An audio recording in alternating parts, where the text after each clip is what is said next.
Hello there. Welcome to day 16 of the Gospel according to Child Protection and Safeguarding. How are you today? Do you know where your children are? Do you know what they're doing at this very minute? So today we'll be talking about the role of a dad, the father's presence, a child's first shield. And as always, we start with a proverb. So today I'll be taking an African proverb. A child who is not embraced by the village will burn it down to feel its warmth. Another one from George Herbert. One father is more than 100 schoolmasters. Every time I hear this from a lot of ladies, from a lot of people, especially the ones who have lost their dad. I wish my dad was here. My dad made a lot of difference. I wish my dad did this. I wish my dad did that. And then on the flip side, I also hear, I never had a relationship with my father. My father was not a guy's guy. The things I know now, my father didn't teach. It's sad because we've said this many times that the condition of a family is often determined by the condition of a society. So all of the things that we see playing out in a society actually starts from the home front. Everything that happens in the society starts from the home front. Where all these people, where they come from the home. Now, child protection is not only about safeguarding policies, laws, or intervention. It's also about restoring the God-given roles of fathers. A lot of fathers have become absent in the lives of their children. Yes, they are providers. Yes, they do the things that they think they ought to do, but they are not present. There's a difference between being a present dad and also being a provider, right? The role of a father in the life of any child is very important, right? And it cannot be overemphasized. It can't. They often say that a girl's first best friend and hero and lover is her father. The guy's first mentor is his father. So when a father is missing in the life of his child, something fundamentally important is missing in the life of this child. So if a father is absent, then there are certain values that cannot be passed on to a child. Like we said, the role of a father cannot be overemphasized. So therefore, as a father, the standard of commitment to values in all areas of their lives must be of utmost importance. So the father comes with certain standards and values to teach or pass on to his children. Every father shows a form of leadership to their child. Now, that's where a child will learn leadership from, because the father is displaying it, not because he's a macho man, no, but because he leads, right? And another thing again is, whoever the father exposes the child to, that's what the child picks. So what kind of friends do you have as a man? It is going to inform the choices that your children make. Sometimes we like to argue about these things. But if you go back down memory lane, you would see that some of the choices you made are because of the things that you saw in the environment that you grew up. And the first environment you grew up in was your house. And these things cannot be overemphasized. I mean, being a father starts way, way, way before pregnancy. You are a father not because you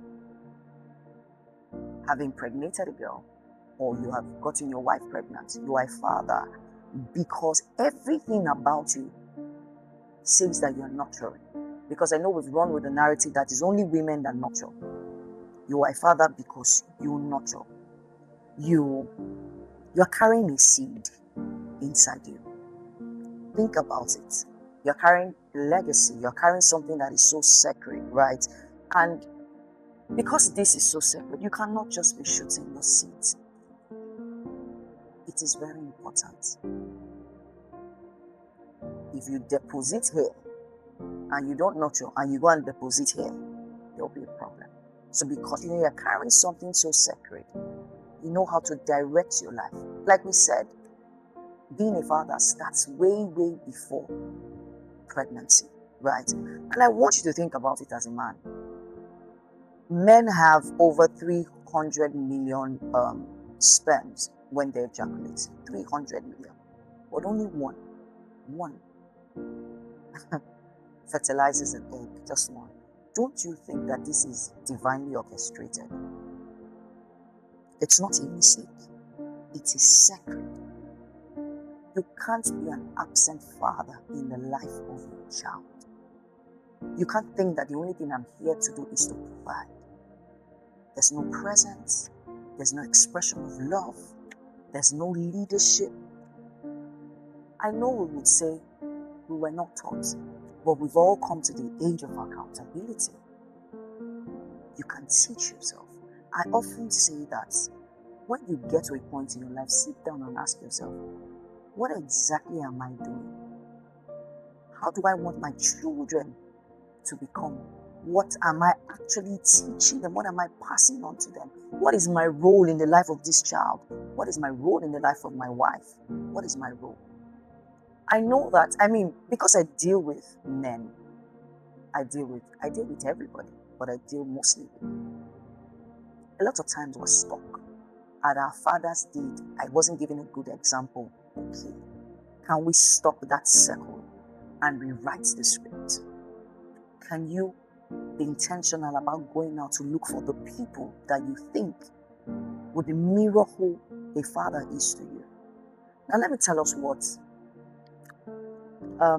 just from research, what I think that the role of a father should be. For one, you are the priest of your home. You set the spiritual tone in your home. You can't leave your wife to do all of the prayers and then you just be saying amen. No. It is two, it's not one. The burden is not meant to be on her alone, right? A father, you should lead prayers. Let your children see that, oh, daddy prays. What are you teaching them to do? You're the one leading. What are we doing? How are we going about it? You guard the home. Not because you have 6 sparks or you have a gun. No. You are the watchman over your house.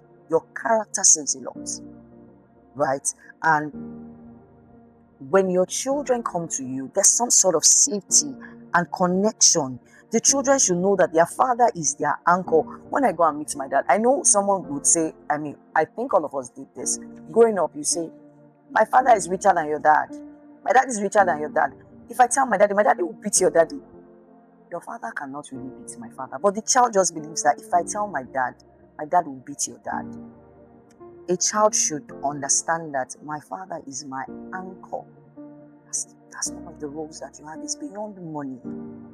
It's beyond money. It's beyond being a provider. You can provide other things. You can provide love. You can provide your presence. You can provide accountability. You can provide many things. A father creates the structure of the home. Their consequences, their rules, their boundaries. This is my house. This is how I want it to run. Physical protection. Everything. That's what you provide. Children should be able to come to you unashamed without you attacking them. I can't go and meet my dad. He'll just tell me to shut up. Or his voice alone. No, don't be that kind of father. Don't repeat the mistakes that your father made. Be the one to cast the vision for your family. Where are we going to? This is what I think we should do. This is the direction I think the Lord is leading us. And always show up. And like I said, and I'm going to say it many times, it is beyond providing. And when I say providing, it's beyond money, because you can provide many things. You can provide emotional availability. As a father, are you self-aware? Awareness, like I say, self-awareness is a journey. Are you able to confront situations and still grow? Or when you're faced with a situation, you shut down? Or you choose to dominate your children and your wife? What kind of father are you? What kind of man are you? When you're going through emotional turbulence, do you shut down? Or everybody automatically becomes an enemy because you are in a state? Are you a teachable father? Do you allow life's wisdom correct you? Do you allow your wife correct you? and not think that, oh, who does she think she is? Why should she come and talk to me? Do you welcome challenges as a person? And as a father, do you model repentance to your children? Do you model apology to your children? Do you model forgiveness? Or with you are just the straight jacket. Nobody can talk to you because you are the odogo of the house. Yes, you gave us roof over our head. You gave us money for fees, and so therefore nobody can talk to you. And so you think because you do all of these things, you are a father. It is sad that some men are men because they married, not because they are men. So because you are married to a woman, you think you are a man. It is beyond that. There's so much more that makes you a man. Do you create a safe space for the children and the wife and the people in your house? Or when they come into the house, they just know that they are coming to meet a very toxic atmosphere. What energy do you carry as a man, as a father? What's your emotional presence like? When you step into a place, is it chaos? Is it, oh, yes, come again, my God. What is it? Do you just like to carry unnecessary demons around? Life is beyond that. You can choose to rise from whatever it is. What is your emotional presence like? Do you even touch your children? Do they feel the warmth of your embrace? Do they know what it feels like? Have you ever carried your child on your lap to say, you know what? How are you today? What happened? Or when your child tries to connect with you, the first thing he hears, can I be left alone? With a straight face. Why? That's not who a father is. I'm sure these were the things that our fathers did, but you don't have to repeat the same circle. Do you bless your children? Or the job is meant for your wife and their mother? Do you gather your children and speak life into them? Remember, it's your seed. Do you speak life into them? Do you know every time you speak into a child, you call out the child's destiny? Every time you do that, that's your job. Or is it your mother? Or is it their mother that should do that? You call out the worth of a child every time you speak to a child. I would encourage fathers or young men, if you think that your father was not a guy's guy or your father didn't raise you well, don't you think it's time you break the circle? If your father didn't do it, don't you think it's time for you to break the circle? What exactly do you want out of life when you get married? Or what exactly do you want out of your home right now? What patterns do you want to break? Because I can assure you that whatever it is you're doing, and if you have sons, they will repeat the same mistake. And if you have daughters, I want you to think about it. If you are acting out of character as a man, would you like the same thing to be done to your daughters? I don't think so. So if you're a father and you're listening to me, and if you're a man who is intending to get married, maybe you should stop in your tracks and realign your steps and act right for the best interest of your child. So I'm going to leave you with this charge today. Dear fathers, one of your greatest legacy is not what you leave for your children, but what you leave in your children. We encourage fathers to move beyond provision into presence, beyond authority into relationship, and beyond responsibility into discipleship. You are your child's first mentor, your child's first hero. I am rooting for all of you that are men out there. I'm not trying to bash you. I'm just saying that you can be more and you can do more. You don't have to walk this path alone. You can reach out to people who have gone on this journey before. You don't have to reinvent the wheels. Just go on the shoulders of those who have gone ahead of you and you get it right. From me, it's goodbye, and I'll see you tomorrow for day 70. Bye for now.